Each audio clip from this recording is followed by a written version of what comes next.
Drunken Sailor is one of the best-known sea shanties in the English-speaking world. Its rough tone, repetitive structure, and rowdy lyrics have helped it survive long after the age of sail faded.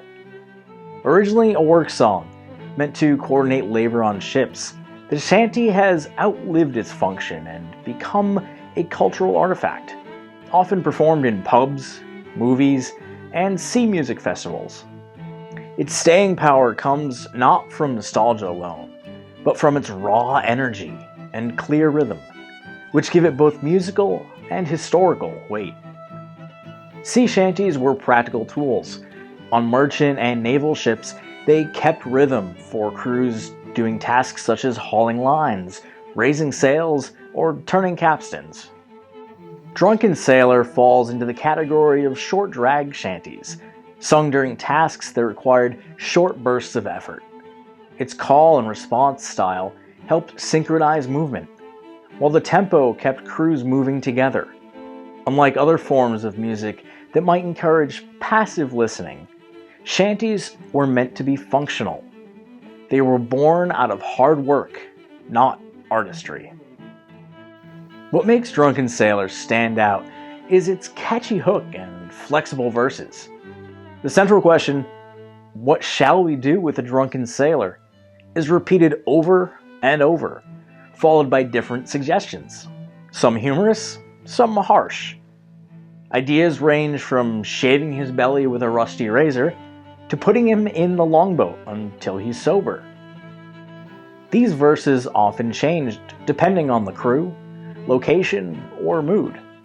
That flexibility gave the song a life of its own, adapting as it moved from ship to ship. The subject matter is both comic and dark. The drunken sailor is a figure of ridicule, but also a warning.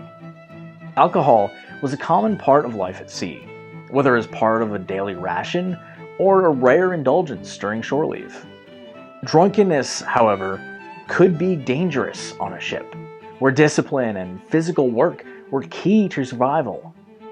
The lyrics might sound like banter, but they also reflect real concerns. A drunk could fall overboard, cause a fight, or fail in a critical task. So while the song is upbeat, there's a harder truth underneath.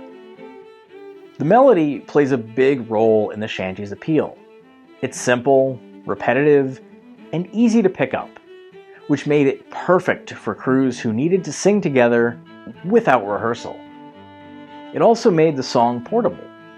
Long after shanties stopped being sung on working ships, Drunken Sailor kept turning up in classrooms, bars, and recordings. Its call and response format and driving rhythm make it ideal for group singing, especially among people who aren't trained musicians.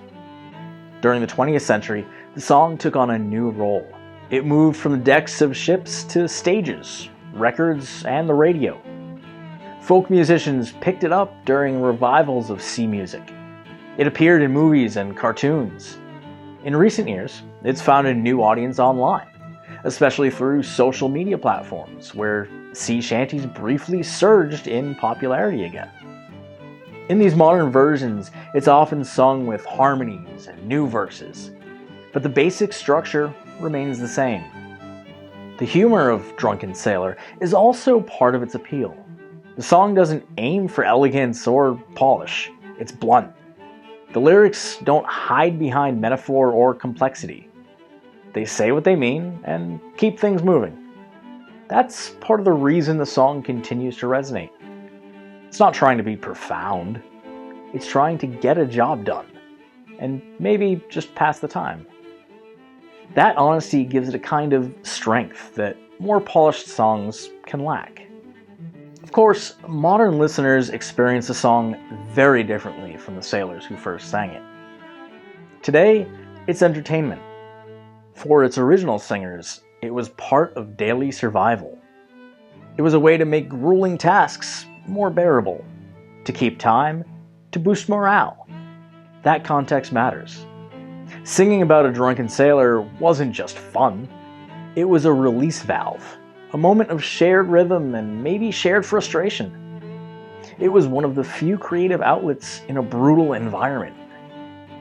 Some might say that the popularity of shanties like this one has watered them down, turning them into gimmicks or jokes. But that's not entirely fair. Songs like Drunken Sailor were always rough.